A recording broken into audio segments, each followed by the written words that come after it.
Right. So let me just drop a little quick something because I know that I can feel it. I can feel it, I know that many of you, well, you wouldn't be here if you weren't awakening or not coming into awareness of who you truly are.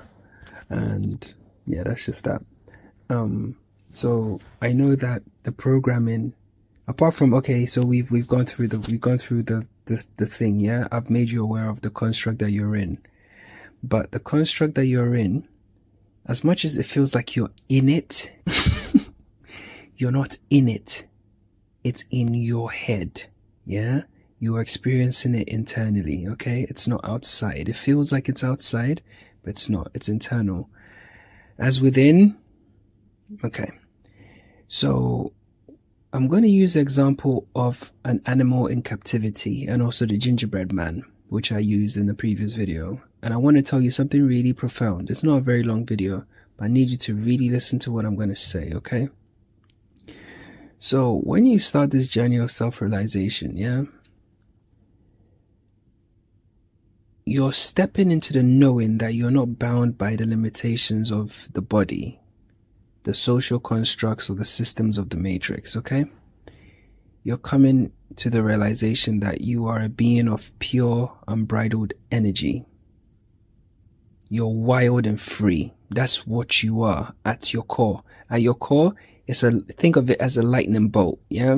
A lightning bolt is wild and free. It's unbridled energy. Yeah, it's chaotic, but that's its expression. That's just what it is. Pure energy. Yeah, 10,000 volts in a second. Yeah, that's what is in your core. You're not this body and all the other stories, right? So that's exactly the essence of who you are underneath all the layers, yeah, all the crap and the masks and stuff, yeah. So, I've spoken extensively about the fall of man. I spoke about Sophia and the demiurge. I spoke about Adam and Eve. But the fall in itself, it's often been seen as a narrative, right? Which explains our separation from the divine state, yeah? The idea of the fall from this state implies that there was like once a perfect unified state, yeah? And we descended into a world of duality, suffering and separation due to ego-driven choices, yeah? Symbolized by Adam and Eve's disobedience, for example, yeah? Now, in a more expansive view or a higher level of awareness view, you realize that the fall is actually not a literal event or a punishment. Guys, we're going further up, okay? So buckle up. It's not a literal event or a punishment, It's part of a grand experience, a grander, the grander experiment of experience, yeah? So this could mean that coming into human form, taking on this configuration, yeah, taking on this frequency and coming into this experience feels physical, but it's not. You're interacting in your own mind, you're walking in your own mind, okay? It could mean that coming into this form with all its challenges, limitations, and programming is simply part of your soul's journey to evolve from a childlike state to a more mature state.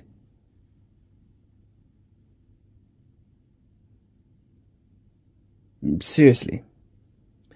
And once again, nobody can argue with me on this because psychologically, in terms of historically using a religious text and also using Gnosticism, you can't argue with me at all. Because if we talk about the fall being, if we strip it all down as I did in the videos, the reason why we fell was because we made ego-based choices, which was because of our childlike, our petulant childlike complex that we have.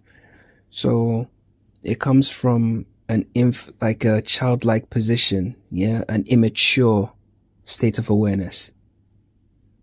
Yeah, because if we were mature, the whole thing wouldn't have happened in the garden. Yeah, it wouldn't have happened. The Demiurge wouldn't have been born, because it just wouldn't happen, because we would have been mature. We would have gone past certain levels, right? So the fall in itself is just a story. In fact, we are evolving from an immature or a lower level of awareness to a higher level. And that whole process is the journey. That's what we're going through right now. Yeah. So, like I said, coming into human form with all its challenges and limitations and programming is simply part of the soul's journey, right? It's not necessarily a fall, quote unquote, but a choice, right? To enter this experience for the sake of learning, growing, and ultimately remembering who we truly are. Yeah. So if it's for growth, that also kind of rubber stamps the idea of evolving from a lower state of awareness to a higher state of awareness. And if it's for learning, that also reinforces the very same idea of moving from a lower state of awareness to a higher state of awareness, right? And remembering who we truly are also reinforces the idea of moving from a lower state of awareness to a higher state of awareness, because if you don't remember, you're operating from that immature position. You don't see the whole picture. Okay, so all three possibilities lead us to the same place. Now, in terms of the programming, right, the conditioning of the matrix, the 247 bombardment, TV, news, media, social media, there's always something happening, isn't there? Like, I don't do social media. I've never done it in my life. I've never done it, honestly. Never had a Twitter account, none of that shit. I don't even know how to even use it. When you think about it, it's like the programming itself, even that we find here, it's not inherently bad or a punishment. It's simply a construct that serves as the backdrop for our experience. And the more we go into ego and the immature level of awareness, the lower state of awareness, the more we kind of embed ourselves in that aspect. We embed ourselves deeper in the conditioning and programming, because that's where we are, right? It's just the backdrop, really. And once you kind of figure out, or you remember who you truly are and break away or break free from the programming, you're awakened from a state of basically sleepwalking. And that's where the real power lies. That's where the real power begins, right? So even if you're consciously like disconnected from social media, TV, and the typical narratives, the matrix's influence still exists, because it's pervasive, right? It runs in the background of your thoughts. Like I told you, there's no physicality. There's physicality here, but physicality can't ever be explained. What's actually happening is happening in your mind, okay? Because due to its pervasive nature, it's always running in the background. It's like a background program, because you're a computing device. You're experiencing this place through a computing device. So everything works on that kind of system. So it's like a background program, yeah? And it's always running in your thoughts and your beliefs and, structures, everything. You can try to step outside of it physically, but as long as there are remnants of the programming within your configuration, i.e. your human computer, it still has a hold. It's like a virus, yeah?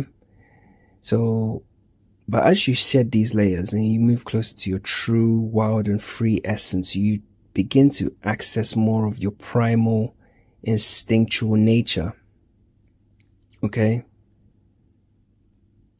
Think of it like an animal in captivity, right? So you capture this wolf or lion or elephant or any majestic beast, whatever, and you've had it from childhood, you fed it, the whole time, but it only knows its four walls, the square. Truth drop. And that's all it knows, right? And it's constantly being the idea of its living situation. It's constantly running in the background. This is who you are. This is where you live. This is where you get your food. This is what you do. You have to jump through these hoops to get this, that, right? Now, in our situation, we're in a similar cage, right? But in our situation, trauma is a catalyst for awakening. Something will happen, whether it's heartbreak or a near-death experience or, loss or illness or betrayal or pain, something. Yeah, it's like it's like we literally have to break our own hearts, and that heartbreak basically allows the reality to tear for a second, or not just a second, but tear for a period of time, so we can see past the illusion and realize that, oh shit, so this is not all there is. Because, if it's a heartbreak, you had this idea you're going to be with this person forever, blah, blah, blah, blah, blah, or you lose somebody, or your life goes a certain way, you lose everything, or, you whatever, something traumatic happens, you whatever, some shit happens, right? You die and come back, whatever. You see that the program reality that you're in is not real. So it's kind of like in the lion's case, it would be like maybe that lion was being transported to a fucking circus or something, and there was a tear in the fucking back of the lorry, so it saw outside of his four walls and saw that there's actually green space and there's old giraffes and fucking wildebeest and stuff running around, and they're fucking jolly happy doing what they're doing in the fucking jungle, right? And he's like, oh shit, so there's more to this life. That's what trauma does for us, right? Now, because it wakes you up from your slumber, right? It's uncomfortable, but it's necessary. I made a video back along talking about, break in case of emergency, referring to heartbreak, that it's a necessary part of the awakening. It has to happen. It will happen. You can't avoid it, because it's not even something your physical can control. It's something that's written in the code. It's like the virus gets downloaded into the human computer, and at a certain point, like an antivirus will get swept through the system, and that antivirus will break your heart. So you just have to just accept it as part and parcel of the game, right? It's uncomfortable, but it's necessary, and it forces you to break free from your old self-concept, what you thought was yourself and what your whole idea of the world, and realize that you are more than your body, your mind, and your conditioning, right?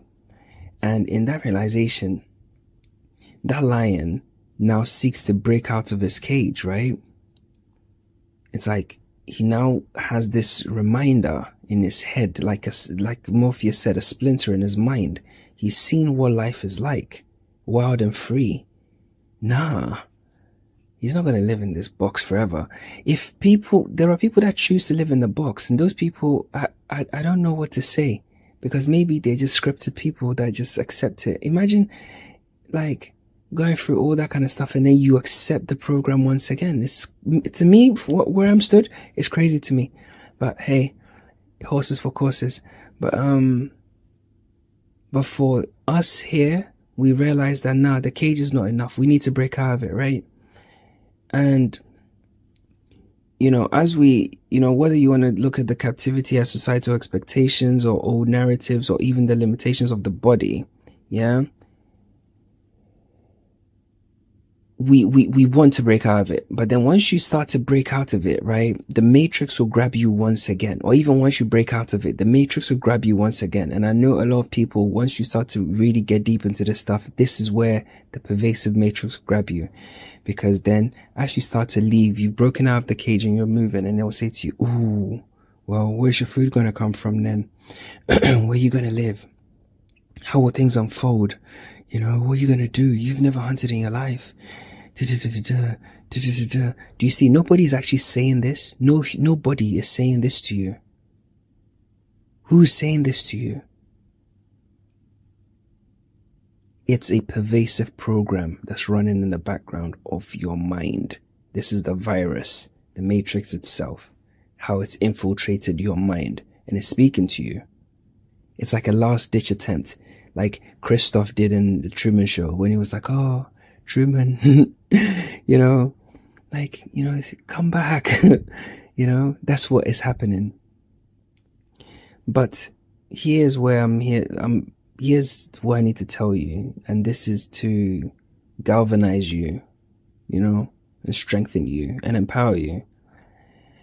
All of this comes from a feeling of lack that's deeply ingrained in the collective consciousness. It's ingrained from day dot once you come into this place.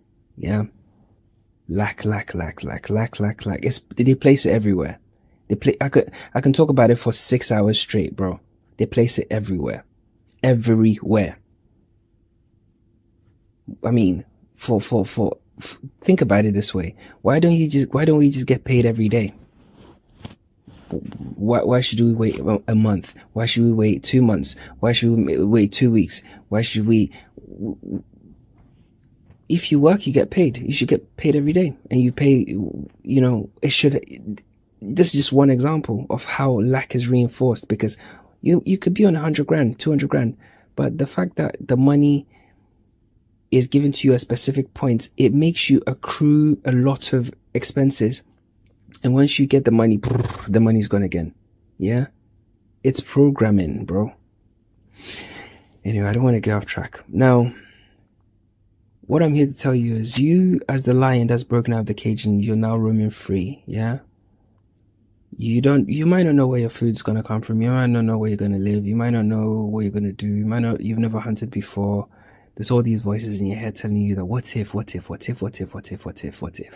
doubt, fear, insecurity. It's just programming. It's your old programming wearing away, because now you're embracing a new program, which is your true essence, right? Deep down within you, you know that you have instincts. Yeah, you know that the universe, God consciousness supports you because it keeps you alive. Go back to my video on self-preservation. You're not doing anything to be here, bro. Consciousness or the universe or God is doing everything. You don't have to do anything. All you have to do is just eat and poop. Do you understand? Everything else is done for you, bro. You understand? So, you're supported, and when you align with your true nature and you stop pretending to be something that you're not, the universe will open up and provide for you, bro. And you don't need to be anything or anyone other than yourself, wild and free. As you lean into your true essence and let go of the false narratives, everything will align. Yeah? Just like Simba was eating slugs and all that other shit, right? But once he embraced his true nature and remembered who he was, everything fell into place, right? This is your story. I keep telling you that these stories are about you. You think I'm joking? So yeah, you're not bound by the shell of your body, bro, or your conditioning or your trauma. You're a pure, wild energy, bro. Much more than the programming of the Matrix will have you believe. If you could see your true essence, it'll blow your fucking mind, bro. The path you're on is about reconnecting to that wild, free part of yourself, releasing fear and trusting that everything you need will come to you when you align with your authentic self.